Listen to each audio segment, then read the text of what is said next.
Kata suaminya. Dalam hati suaminya, setengah mati saya cari uang begini aja. Kata suaminya, Bu, baik-baikilah itu dastermu. Kelihatan semua itu dastermu. Kelihatan itu tali BH-mu dilihat semua ketahuan. Apa kata istrinya? Jangan lihat BH-nya, Bu. Yang penting rasa. Oh, Bu, Masya Allah. Ini saya, Bu, bener, Bu. Istri saya itu mamanya cek. Wah, kalau mau tidur, Bu, ya dandan, pakai parfum. Wah. Dan dia, saya belikan parfum, cepat habis. Cepat sekali habis kan, saya pakai. Ya memang habis untuk, enggak, kalau mau keluar rumah jarang dia pakai parfum. Nah, ibu-ibu ini kan perempuan hebat. Kita mau tidur sama suami, tapi suami dijawab, Ustaz. Ya minimal video call lah dulu. Nggak usah pakai parfum. Aduh, Bu, ya, menyenangkan hati ketika dipandang wajah. Setiap perhiasan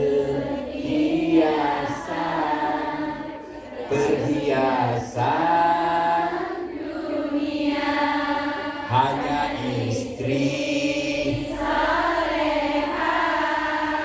Perhiasan dunia.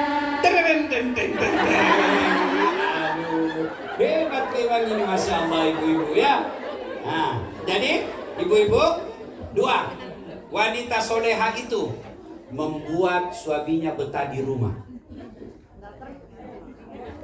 Ini kalau pulang, ibu-ibu ini rasanya kuat di bumi. Dan kalau dia tidak senang ceramah kita, dia bully kita. Bu, membuat suami betah di rumah. Kalau ada istri suaminya tidak betah di rumah, tanda-tanda ibu gagal menjadi istri yang soleha. Adalah yang tanya sama saya di Makassar, Ustadz, ya Bu, kenapa suami saya tidak betah di rumah? Oh, baik Bu, saya buatkanlah cerita. Bu, ada orang suami istri. Istrinya ngomel aja kerjanya. Hobi dia ngomel. Siang ngomel, sore ngomel, ada uang ngomel, tidak ada uang lebih-lebih, terlambat pulang ngomel aja. Suatu ketika suaminya mencari teknik bagaimana supaya istrinya tenang. Dibelikanlah perhiasan emas. Senang istrinya dapat emas. Kata suaminya, karena lagi senang istrinya tuh, Dek, kita pergi ziarah sumur tua ya di kampung. Karena lagi senang, ayo Bang, boleh. Pergilah dia ke sumur. Ini sumur, Bu, sudah 400 tahun umurnya. Sampailah itu, kata suaminya, Dek, ini sumur tua nih, 400 tahun udah dia. Kau lihat, ada airnya? Ada Bang, tapi dangkal. Maksudnya, Dek, dangkal Bang, paling sampai di lutut. Kata suami dalam hati, berarti aman aja nih. Tengok lagi, begitu dia diceburin Mbak jatuh dia ke sumur. Kata suaminya, ngomel aja kau di situ. Nggak ku dengar juga kau ngomel aja di situ. Suaminya di atas, ngomel aja kau di situ. 1 jam kemudian, Bu, tiba-tiba dari dalam sumur ada makhluk keluar, hitam tinggi besar. Kaget semua. Hei, siapa kamu? Saya jin penunggu di sini. Saya sudah 400 tahun di sini tenang-tenang. Ada perempuan di dalam. Ngomel aja kita. Lebih baik saya lari. Kata suaminya, tunggu dulu. Kau baru 1 jam. Saya 24 jam. Jadi Bu, sudah paham? Paham? Kenapa suami tidak betah? Makanya Ibu kalau nelpon jangan ngomel. Ibu kan jauh suaminya. Minimal karena ketika nelpon, Ibu nasihati suaminya, marah tidak mesti kasar. Marah tidak mesti memaki. Marah tidak mesti menghina. Bu, rumus laki-laki jangan dilawan. Sentuh perasaannya. Pakai akal. Kalau ibu lawan, dia makin kuat. Dilarang makin menjadi-jadi. Kau periksa HP-nya, dia kasih kau HP 1, dia sembunyi 2. Nah, ayo. Maka ibu telepon. Meskipun ibu tahu dia salah, jangan langsung bilang, "Bang, saya berdoa mudah-mudahan abang sehat walafiat. Saya tidak tahu bang, kenapa saya selalu gelisah." Ibu rahasia pura-pura aja. Biar dia nanti introspeksi diri. Ya, Bu, bukan ibu kasih nasihat Allah. Bukan ibu kasih hidayah suami. Biar siapa yang kasih tahu kalau dia bukan hidayah dari Allah, tidak mungkin. Daripada ibu memaki, lebih minta pertolongan Allah. Ya Allah, lindungi suami saya. Ya Allah, bangunkan hati suami saya. Ya Allah, lembutkan hati suami saya.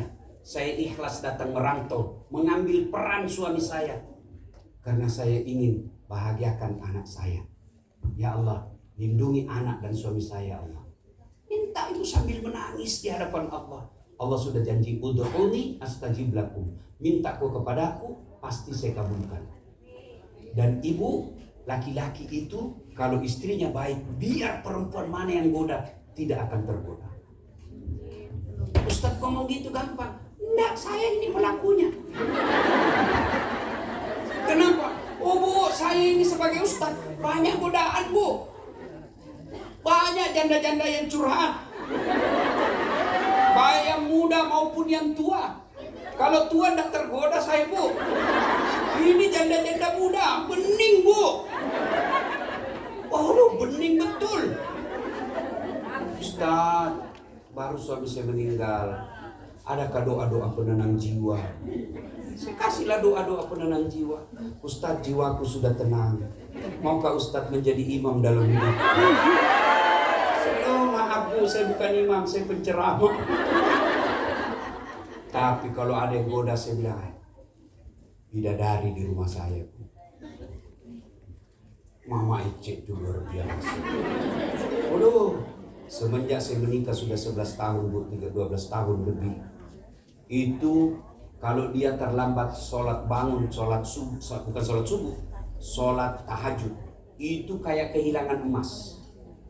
Gelisah dia, aduh kenapa saya bisa kesiangan, kenapa saya kebiasaan itu. Tiap malam sholat tahajud. Kalau dia protes sama saya, dia berdoa dalam sholat tahajudnya. Selesai sholat tahajud, dia doa kasih keras. Dia tahu pasti Ustadz dengar ini. Oh ini rupanya keluhannya. Coba, kalau saya ada di rumah, selama saya menikah, kalau saya sarapan pasti sudah ada jus buah. Dia bikin, bukan yang dibeli, bikin sendiri, masakan sendiri. Dia telepon bamak saya, apa masakan kesunakan. Awal saya menikah makanannya tidak nyaman. Biar dia lihat nanti nih di televisi kalau dia nonton. Enak betul. Lama-lama dia belajar sambil tutorial masak. Sekarang masakannya lebih nikmat dari masakan ibu saya. Ayo. Jadi enak kita mau pulang, tidak mau makan warung, bawa ke kantor. Enak. Kita mau pergi kerja, saya mau pergi dakwah, dia pikul itu ransel saya. Tidak usah saya berat. Apa dia bilang, beratnya ransel tidak seberat tanggung jawabnya Ustaz.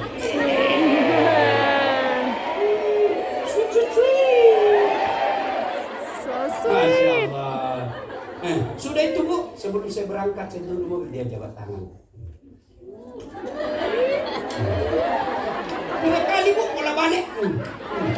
Sudah itu jidatku lagi dicium. Baru mata kanan.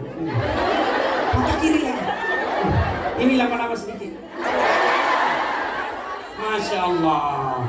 Iya Bu, biasa saya madu-madu sama driver saya. Sudah itu dia usap dada saya lalu dia bilang, Ustaz, ridhoi saya. Dia tidak akan tutup pintu kalau saya belum bilang iya. Kalau begini kan enak perasaanmu. Saya pergi ceramah, kalau dia mau tanya, dia mau telepon, dia mau, tidak pernah dia bilang di mana Ustaz, karena pasti saya marah. Kan kau sudah tahu saya di mana. Tapi gimana caranya? Dia telepon, suruh Ece menelpon. Kalau dia mau kontak, ini Ece lagi belajar ngaji, hafalan-hafalan. Mana Abina? Kan kita gak tersinggung. Begitu caranya. Kalau begini perempuan, laki-laki durjana kalau mau sakiti istrinya. Ini kalau kita mana HP HP kalau keperiksa hati belum tentu. Ngapain kau periksa hati? Bu, periksa HP, tidak ada gunanya. Kau mau sayang suamimu, tidak ada gunanya kau periksa HP-nya. Tapi apa? Hadir kau di hatinya. Bagaimana supaya hadir di hatinya? Jangan kasar. Laki-laki tidak senang dikasari. Ya. Bu, jangan lawan saya dulu. Karena ini kan tidak ada laki-laki. Andai saja bapak-bapak ada, bapak-bapaknya segas. Ya. Kalau dia kasar, ibu lembut sambil doa, kelembutan ibu yang akan menaklukkan hatinya.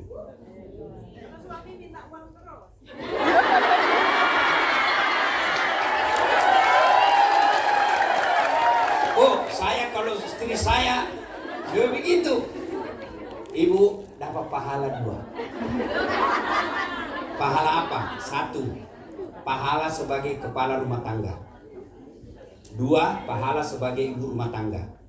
Suami yang begitu, ibu, tidak ada dia dapat pahala rumah tangga.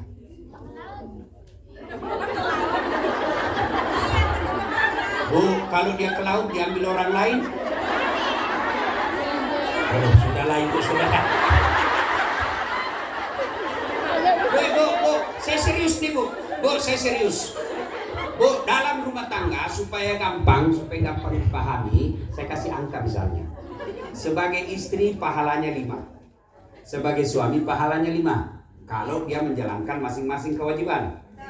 Ternyata suami tidak melakukan kewajibannya, maka pahalanya yang 5 diambil sama istrinya. Pahala ibu menjadi 10, suami tidak dapat apa-apa. Suami saya maksiat Ustaz. Itulah hebatnya jadi istri. Ibu tidak tanggung dosanya suami. Suami tanggung dosanya ibu. Kalau ibu ternyata nanti di sini sesat, ya di sini, misal, maka suaminya dulu dipanggil. Mana suaminya ini?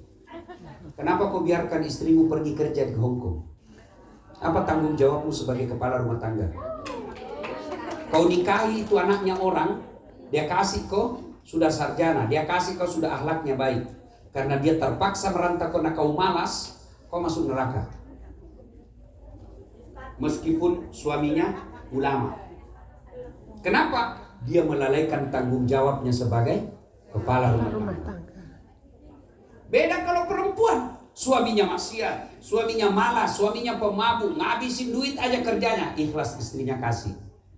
Ibu nanti jembatan gampang masuk surga. Amin. Bilang sama suami dalam neraka, goodbye.